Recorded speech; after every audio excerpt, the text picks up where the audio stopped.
Good morning, class 4th. How are you all? I hope you all are well. This is your English class. Please check out your basic English grammar and composition part 4 book. Now please open page number 25, chapter 8, parts of speech. Okay, so today we are going to start a new chapter which is parts of speech. Let's start. There are 8 parts of speech in English grammar. English grammar में आपके 8 part of speech होते हैं. यानी जब भी आप कोई sentence को राइट करते हो या फिर आप बोलते हो उसे, तो आपको जिन चीज़ों की ज़रूरत पड़ती है, जिन वर्ड्स की ज़रूरत पड़ती है, वो 8 टाइप के होते हैं. Either it can be noun और प्रोनाउन और एडजेक्टिव और वर्ब और एडवर्ब और प्रेपोजिशन और कंजक्शन और इंटरजेक्शन. तो वो कोई भी हो सकता है. और जब ये different kinds of word, different kinds of type of words आपस में मिलता है तो एक सेंटेंस बनता है. और इन्हीं पार्ट्स को जिससे हमारा एक सेंटेंस बनता है, ये होते हैं हमारे parts of speech. We use the different parts of speech while writing and speaking English. जब भी हम लिखते हैं या फिर बोलते हैं इंग्लिश को, तो हम पार्ट्स ऑफ स्पीच को यूज करते हैं. Their names are given below. उनके नेम्स नीचे गिवन है. Noun, pronoun, adjective, verb, adverb, preposition, conjunction and interjection. So जो noun होता है आपके, pronoun होते हैं, adjective होते हैं, verb होते हैं, adverb, preposition, conjunction, interjection, ये सब मिलकर आपके parts of speech बनाते हैं. Let's learn about it in detail. First one is the noun. A noun is a word which names a person, place, thing or quality. Noun एक person, place, animal, thing और किसी भी quality का name हो सकता है. ठीक है? For example, Ashok was a great king. Here, Ashok and king both are your noun. Second, New Delhi is the capital of India. Here, New Delhi and India is your noun. Third one, the rose smells sweet. Here rose is your noun. And in last one, his honesty was praised by all. Here honesty is your noun. Ashoka is the name of a person. King is also a person. Rose is a thing. New Delhi is a place. India is also a place. And honesty is a quality. ठीक है? So ये सब क्या है? Noun है. In sentence 1, Ashoka and king are the name of person, as I already told you. In sentence 2, New Delhi and India are the names of places. In sentence 3, Rose is the name of a thing. And in sentence 4, honesty is the name of a quality. एक quality का name given है. और जैसे for example हम childhood बोलते हैं, तो ये भी हमारा क्या है? एक noun है. ठीक है? quality है कि वो बच्चा, बचपन है ना, बच्चे का बचपन होता है, तो वो एक quality है उसकी. Okay? Is it clear? Noun clear है सबको? Now let's move to the next one, which is pronoun. What are pronoun?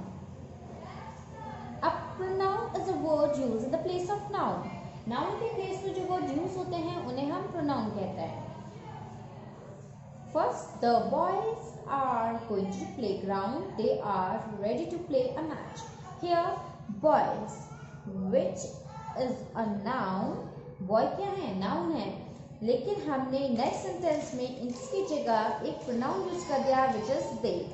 हमने कौन सा प्रोनाउन यूज किया? दे.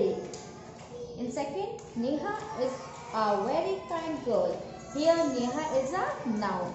एंड इन नेक्स्ट सेंटेंस हमने उसके लिए जो प्रोनाउन यूज किया है, दूसरा वर्ड यूज किया है, वो है हर. Everybody loves her. सब उसे पसंद करते हैं. So, यहाँ हमने नेहा की जगह प्रोनाउन यूज किया her. Okay? Third one, Geeta is reading the story book. Geeta read कर रही है स्टोरी बुक को. Here Geeta and story book are nouns. और उसकी जगह हमने जो वर्ड यूज किए हैं वो है, गीता की जगह हमने शी यूज कर लिया है, तो ये आपका प्रोनाउन है. एंड स्टोरी बुक की जगह हमने इट यूज किया है, तो ये भी आपका प्रोनाउन है. So she is enjoying reading it. उसको ये पढ़ने में मजा आ रहा है. Okay?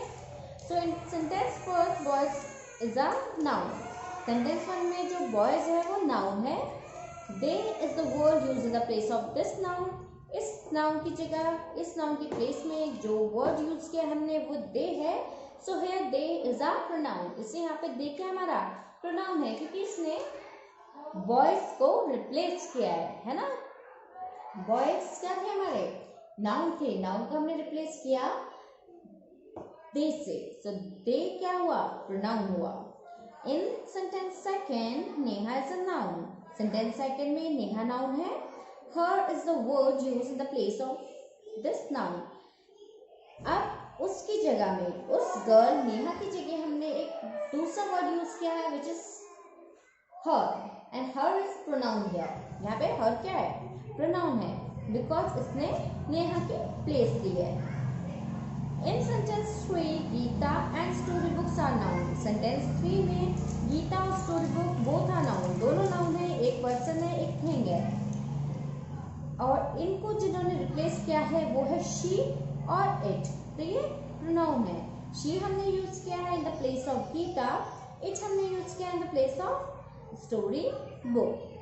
So here they, her, she, it all are pronoun. One more example, if I am writing Rishabh is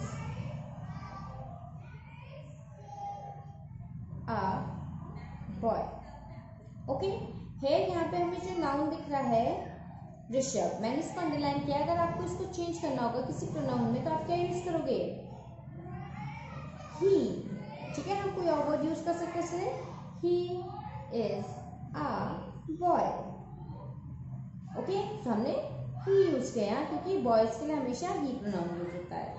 और वैसे ही हमारे जितने भी प्रोनाउन होते हैं उसमें क्या होता है कि आपके नाउन की प्लेस रहते हैं पहले तो वो, ठीक है, और उसके बाद जब वो नाउन की प्लेस रहते हैं और अगर आप कोई एस से लिख रहे हो, आपने पहली लाइन में लिख दिया डॉग के बारे में, दिस इज अ डॉग, ठीक है. अब आप नेक्स्ट लाइन में this dog is very faithful इस तरह से नहीं लिख सकते ना, वो आपके लिए थोड़ा बड़ा हो जाएगा और उसके लिए आपके पास एक कंसिस्टेंसी नहीं रहेगी.